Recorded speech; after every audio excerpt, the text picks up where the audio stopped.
Ministry of external affair की, तो जितनी बातें शायद मैंने आज तक आप लोगों को यूट्यूब पर बता रखा है, उससे कई गुना ज़्यादा बातें आज हम आपको थोड़ा सा इस पोस्ट के बारे में बताने वाले हैं। और धीरे धीरे करके हम आपको एक एक पोस्ट के बारे में बताते चलेंगे, छोटे छोटे पॉइंट करके। देखो, सबसे पहले अगर मिनिस्ट्री ऑफ एक्सटर्नल अफेयर की हम शुरुआत करते हैं, तो ये एक ऐसा पोस्ट होता है मेरे भाई जिसमें आपको विदेश जाने के मौके होते हैं। और एसएससी सीजीएल की एकमात्र ऐसी पोस्ट है यहाँ पे जिससे आपको विदेश के रास्ते खुलते हैं, जिससे आप अलग अलग कंट्री में जा सकते हो। जैसे मानो आप जर्मनी में जाना चाहते हो, आप लंदन में जाना चाहते हो, ज्यूरिक में जाना चाहते हो, स्विट्ज़रलैंड में जाना चाहते हो, वेटिकन सिटी, और मेरे भाई कई सारे कंट्रीज़ हो गए जहां आप जाना चाहते हैं, तो आप यहां पर जा सकते हैं। टॉप क्लास कंट्री रशिया हो गया आपका, जापान हो गए, ये सारे कंट्रीज़ हो गए। ठीक है। ये मेरे भाई आप कब जाते हैं, कैसे जाते हैं, क्या सैलरी होती है, वो सारी बातें। मिनिस्ट्री ऑफ एक्सटर्नल अफेयर की बात करें तो अगर आप भारत में हैं, अगर आप इंडिया में हैं, तो ये आपकी 4600 ग्रेड पे की नौकरी बन जाती है। और आपका सिलेक्शन किसके माध्यम से होता है, तो सीजीएल के माध्यम से, कंबाइंड ग्रेजुएट लेवल के माध्यम से। लेकिन वहीं जब आप फॉरेन में जाते हैं, तो फॉरेन में आपकी जो सैलरी है मेरे भाई, वो आपका कुल मिलाकर 4 से 6 लाख रुपए के बीच में आता है। मैंने 4 से 5 लाख क्यों नहीं लिखा है, क्योंकि कहीं कहीं कंट्री में 4 लाख मिलता है और किसी किसी कंट्री में मेरे भाई 4 से 6 लाख रुपए मिलता है। बोलोगे सर कैसे? रीज़न है, मिनिस्ट्री ऑफ एक्सटर्नल अफेयर की जो पोस्ट में होता है मेरे भाई, इसमें कोई भी टैक्स आपका नहीं लगता है, किसी भी आर्टिकल पर किसी प्रकार का कोई भी टैक्स नहीं लगता है। समझे? जिनेवा समझौता के तैयार भी एक जिनेवा का जो है मेरे भाई सम्मेलन हुआ था, उस सम्मेलन में भी ये बात कही गई थी कि अगर कोई भी राजदूत किसी भी देश में रहता है तो उसको वहाँ टैक्स देने की आवश्यकता नहीं है। ऐसा नहीं है कि आपके ऊपर टैक्स नहीं लगता है। अगर मान लीजिए कि भारत में भी अमेरिकन जो है वो यहाँ पर एम्बेसी में जो लोग रहते हैं, या एक तरीके से पाकिस्तान एम्बेसी के जो लोग रहते हैं पाकिस्तान वाले एम्बेसी में, तो वो भी यहाँ पर कोई टैक्स नहीं देते हैं, ना कोई इनकम टैक्स लगता है, ना कोई और टैक्स लगता है उनके ऊपर में। ठीक है, तो कोई उन्हें टैक्स पे करने की ज़रूरत नहीं होती है। तो एक तरीके से आप जो भी कमाते हैं वो पूरा का पूरा आपका वाइट इनकम होता है। ठीक, तो अगर मैं भारत में हूँ तो भारत में मेरी मिनिस्ट्री ऑफ एक्सटर्नल अफेयर में 72,000 की सैलरी होगी, तो वहीं पर जब मैं विदेश में काम करूंगा तो वहाँ मेरी सैलरी 4 से 6 लाख रुपए के बीच में होगी। साथ में यहाँ पर अगर हम बात करें तो वो जो सैलरी फॉरेन में मिलती है, यहाँ पर एक तरीके से जब आप फॉरेन में जाते हैं तो फॉरेन में जब आपको ये सैलरी मिलती है तो वो फॉरेन करेंसी में होती है। अगर आप मान लीजिए कि जापान में है तो आपको जो मिलेगा वो येन में पेमेंट मिलेगी, इस तरीके से करके यहाँ पे पूरा का पूरा मेरे भाई रहता है। इसी वजह से वो थोड़ा सा जो पेमेंट है वो बढ़ जाता है। दूसरा, अगर हम एमईए की बात करें तो ये एक ऐसा पोस्ट है जहाँ पर आपको कम से कम आपके 2 बच्चे हैं, 2 बच्चों को मेरे भाई आप 12वीं क्लास तक, यहाँ पर आप मेरे भाई 12th क्लास तक आप प्रॉपर मेरे भाई फ्री में पढ़ा सकते हैं। और फ्री में क्या पढ़ा सकते हैं, तो इसका जो पूरा का पूरा जो खर्चा है वो सरकार उठाती है। फ्री एजुकेशन आपको मिलता है। आप चाहो तो मेरे भाई इंडिया में पढ़ा सकते हो और आप चाहो तो यहाँ विदेश में पढ़ा सकते हो, पूरा जो खर्चा है वो सरकार उठाएगी।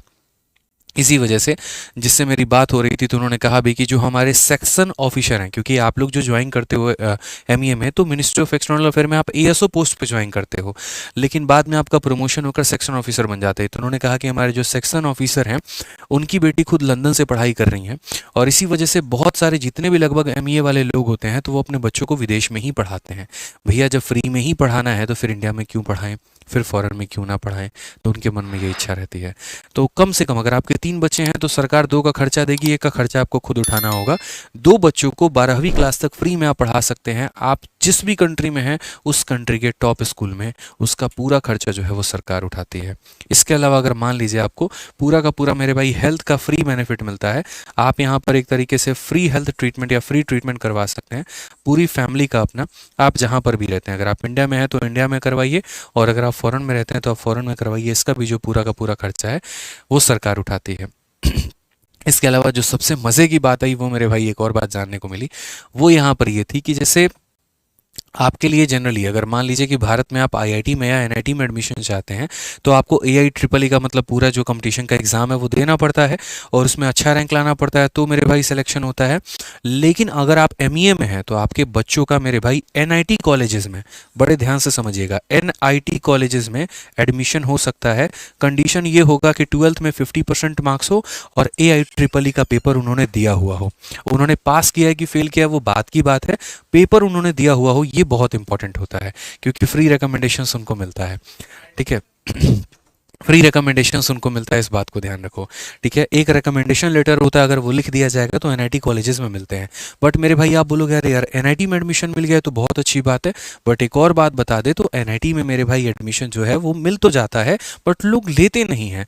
रीज़न यहाँ पे क्योंकि जो बच्चे मेरे भाई जैसे मानो बचपन से पढ़ रहा है वो लंदन में, तो फिर वो इंडिया में एनआईटी में क्यों आएगा? फिर वहीं के वो यूनिवर्सिटीज़ में हार्वर्ड होकर बाकी यूनिवर्सिटीज़ होकर वहाँ से पढ़ाई कंटिन्यू करते हैं। ठीक है, थोड़ी और अच्छी और उच्च लेवल की शिक्षा जो है वो प्राप्त करते हैं। बहुत कम लोग ऐसे होते हैं जो विदेश छोड़कर वापस से इंडिया में आते हैं।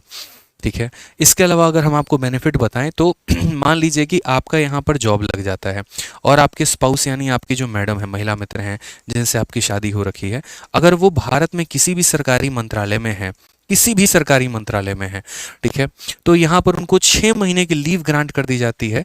इसी वजह से क्योंकि आप मेरे भाई विदेश में, जैसे मानो मैं हूँ और आज मेरी पोस्टिंग जर्मनी में आ गई और मेरी वाइफ टीचर है, तो मेरी वाइफ को 6 महीने की लीव मिल जाएगी सेटलमेंट के लिए कि आप जाइए अपने हस्बैंड के साथ और उनका एक तरीके से सेटलमेंट करवाइए वहाँ पे। तो एक ट्रांसफ़र में मतलब एक पोस्टिंग में मेरे भाई 6 महीने की छुट्टी होती है। मानो 3 साल तक मैं चाइना में रहा, अगले 3 साल तक मेरे भाई मैं जापान गया, तो चाइना के लिए मुझे 6 महीने की छुट्टी मिलेगी, जापान के लिए फिर मुझे 6 महीने की छुट्टी मिलेगी। ये एक अलग ही बेनिफिट होता है। ठीक है, इसके अलावा एक और चीज़ हम आपको बताएं तो जो एमईए पोस्ट में जितने भी लोग होते हैं उनको मेरे भाई देखो, इंडिया में 3 तरह के पासपोर्ट होते हैं, मैंने पहले भी बताया है। एक हमारा वाइट कलर का होता है, एक मरून कलर का होता है और एक ब्लू कलर का होता है।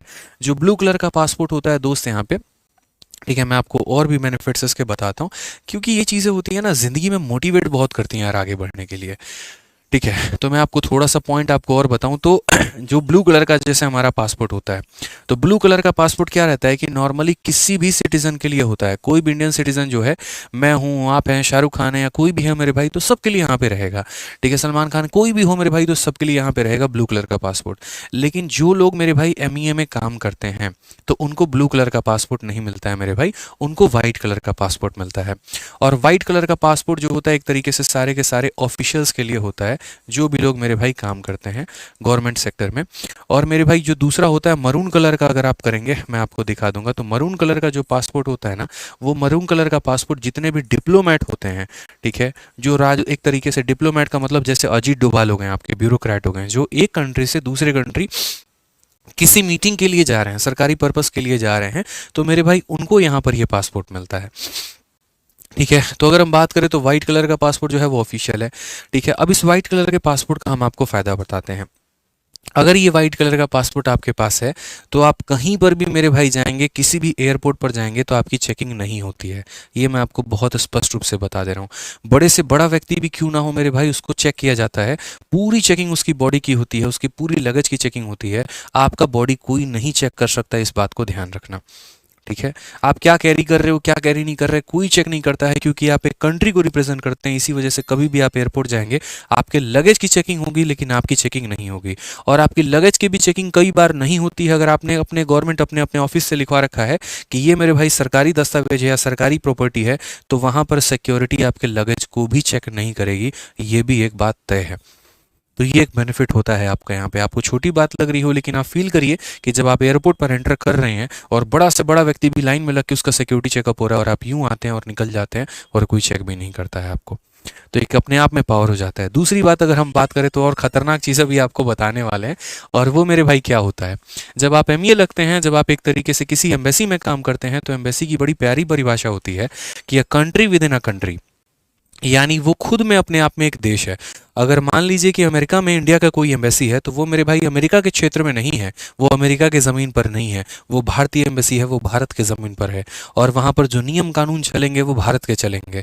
एग्जाम्पल के तौर पे जैसे मानो कि मैं एमईए में as a section ASO job करता हूँ और मेरा पोस्टिंग है लंदन में, और लंदन में मैं वहाँ पर जॉब कर रहा हूँ इंडियन एम्बेसी में, और मैंने किसी का मर्डर कर दिया, एग्जाम्पल मैं कह रहा हूँ, मैंने कोई क्राइम ऑफेंड कर दिया, मैंने गाड़ी से किसी को ठोक दिया, तो मेरे भाई वहाँ पर पुलिस मुझे अरेस्ट भी नहीं कर सकती है। ये मैं आपको क्लियरली कह रहा हूँ।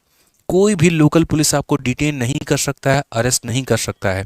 अगर आपने बहुत एक हीनियस क्राइम किया है, देखिए 2 तरह का क्राइम होता है, एक सिविल ऑफेंस होता है, मतलब एक आपको नॉर्मल जो मतलब चाकू छुड़ा गोली वोली मारना, तो ये क्राइम हो गया नॉर्मल, और एक सिविल होता है, दोनों अलग अलग होते हैं। तो अगर किसी प्रकार का आप कोई क्राइम करते हैं तो वहाँ की पुलिस जो है आपके अथॉरिटी, यहाँ पर जो लोग बैठे हुए हैं मंत्रालय में या जो आपके मेरे भाई डिपार्टमेंट के हैं, तो उनको इन्फॉर्म करती है, और उसके बाद तब आपको वहाँ से यहाँ भारत में बुलाया जाता है और आपका जो कानूनी कार्रवाई जो चलती है वो भारत के लॉ के अकॉर्डिंग चलती है। आपको वहाँ पर सड़ने के लिए नहीं छोड़ दिया जाता, वहाँ के नियम कानून के अनुसार नहीं चलता है। वैसे तो सऊदी अरबिया में मेरे भाई चोरी करने पे हाथ काट दिया जाता है, ठीक है, खून करने पे गोली मार दिया जाता है, तो एक खून के बदले दूसरा खून होना चाहिए। तो अगर वैसा होने लगा तब तो कहानी खत्म ही हो जाएगी। तो ये समझौता है मेरे भाई, इंडिया और बाकी कंट्रीज के बीच में एक समझौता है। अगर मान लीजिए कि आप कोई भी क्राइम किसी भी कंट्री में करते हैं तो आपको उस कंट्री का जो है एक तरीके से वहाँ पर मतलब उसके कोर्ट में आपकी पेशी नहीं होगी, वहाँ के नियम के अनुसार आपके ऊपर कार्रवाई नहीं की जाएगी, आपको भारत भेजा जाएगा और आपका जो भी मेरे भाई कानूनी प्रक्रिया के हिसाब से जो भी केस चलेगा वो भारत में चलेगा और सजा भी आपको भारत के हिसाब से मिलेगी, ठीक है। तो ये एक बड़ा होता है।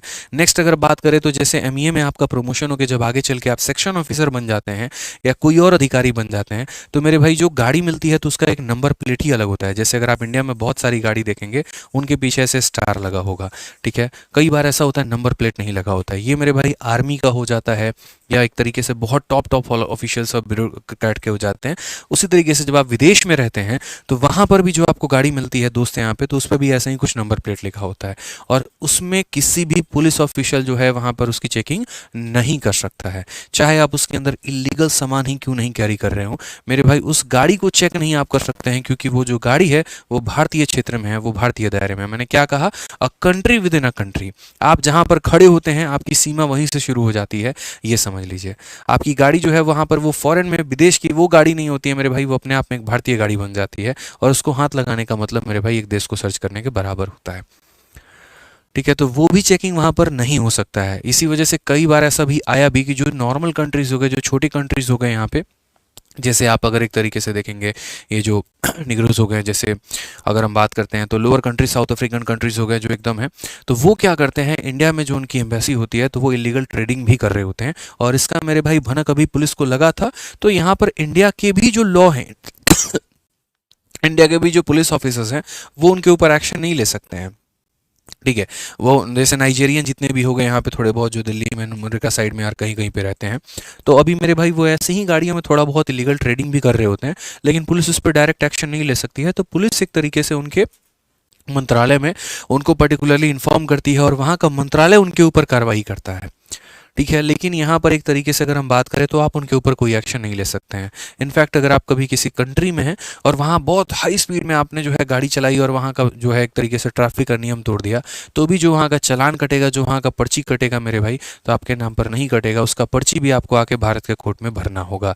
क्योंकि मैंने क्या कहा, जो भी नियम कानून लगेंगे वो भारत के हिसाब से लगेंगे, ठीक है। वहाँ ट्रैफिक का नियम तोड़ने का जो नियम होगा वो वहाँ के हिसाब से नहीं लगेगा, वो भारत के हिसाब से लगेगा। रेड लाइट क्रॉस न करने के लिए 4,000 रुपया भरिए, हेलमेट नहीं पहने तो इतना रुपया भरिए, तो ऐसा वाला नियम तुम्हारे ऊपर अप्लाई होगा, चाहे तो मेरे भाई विदेश में ही क्यों ना ऐसा कर दो। तो ये छोटी छोटी बातें होती हैं, एक अलग ही लेवल के बेनिफिट्स होते हैं, पर्क्स होते हैं, जो आप धीरे धीरे सीखेंगे जानेंगे तो मज़ा आएगा। इसीलिए कहा जाता है पढ़ लो, ठीक है। अभी तो मैंने एक पोस्ट के बारे में यहाँ पर आपको बताया, अभी तो कई सारे पोस्ट हैं जिसके बारे में जानकारी अथाह है, जिसके बारे में बताना है, ठीक है। तो बहुत इंटरेस्ट आता है मुझे छोटी छोटी चीज़ों को जानने में। अक्सर कोई मुझे पूछे कि सबसे ज़्यादा खुशी आपको किस चीज़ में मिलती है, तो सीखने में, ठीक है। पहला सीखने में, दूसरा सिखाने में, दो ही चीज़ें मुझे आती हैं और मुझे इसमें बहुत मोटिवेशन मिलता है, ठीक है। जब मैं कोई कोई नई बातें सीखता हूँ तो मुझे हमेशा लगता है यार मैं आज जाके है ना बच्चों को बताऊँगा, मैं सिखाऊंगा उनको कि यार तुम जहाँ जी रहे हो, तुम यहाँ पर हो, जहाँ पर अभी तुम खड़े हो, जहाँ तुम बैठे हो, ये बहुत छोटी ज़िंदगी है। अभी तो दुनिया देखा ही नहीं है आप लोगों ने, असल में दुनिया क्या है, असल में ज़िंदगी क्या है, अभी तो बहुत कुछ देखना बाकी है, ठीक है। अभी ज़्यादा होता है 10 रुपए का जाके बर्गर खा लेते हो, थोड़ा सा शॉपिंग कर लेते हो, ठीक है। लेकिन अभी तो पूरा देश दुनिया सब कुछ घूमना बाकी है यार, ठीक है। और बहुत मुश्किल नहीं है, बस एक छोटा सा एग्जाम होता है, सीजीएल का पेपर होता है, ढंग से तैयारी अगर हम करेंगे तो उसमें सिलेक्शन ले सकते हैं। कोई बच्चा फिर ये ना बोले अरे सर आप तो यूं ही छोटा बोल रहे हैं, आपको क्या पता सीजीएल है। भाई साहब क्वालिफाइड हूँ, सेलेक्टेड हूँ सीजीएल से, इस वजह से कह रहा हूँ। नहीं होता तो मैं ये शब्द नहीं बोलता, सिलेक्शन लिया है, पता है रास्ते कहीं पर मुश्किल भी हैं, रास्ते कहीं पर आसान भी हैं, सबसे ज़्यादा आसान उसको आपकी डेडिकेशन बनाती है। तसल्ली से मेहनत करो, तरीके से मेहनत करो, ईमानदारी रखो अपने मन में, ठीक है। एक पर्टिकुलर रूटीन बना के रखो तो आराम से हो सकता है, कुछ भी इम्पॉसिबल नहीं है, ठीक है। क्योंकि जो सिलेक्शन लेते हैं वो किसी और ग्रह से तो नहीं आते ना भाई, वो भी तो इसी ग्रह के लोग हैं। जब उनका हो जाता है तो आपका क्यों नहीं होता, ठीक है। तो ये सारे पर्क्स जितने भी हमने गिनाए ये सब आपको मिल सकता है, और कितने, तो मात्र 1.5 साल के अंदर में, ठीक है। बाकी किसी दिन रहा तो एक डिटेल में मैं आपको एक्साइज इंस्पेक्टर के बारे में ही बताएंगे, क्योंकि हम खुद कस्टम्स में एक्साइज इंस्पेक्टर हैं, तो उसके बारे में भी हम बताएंगे, उसके लिए रोक के रखें। इसके अलावा किसी भी भाई का कोई भी डाउट रहता है तो इस कमेंट बॉक्स में आप ज़रूर बता देना। अगर आपको वीडियो अच्छी लगी, जानकारी मिली, आप सेटिस्फाई हुए तो चैनल को सब्सक्राइब और वीडियो को लाइक ज़रूर कर दीजिएगा और आगे लोगों तक भी अपने शेयर ज़रूर करिएगा। ठीक है, तो मिलते हैं अगले वीडियो में।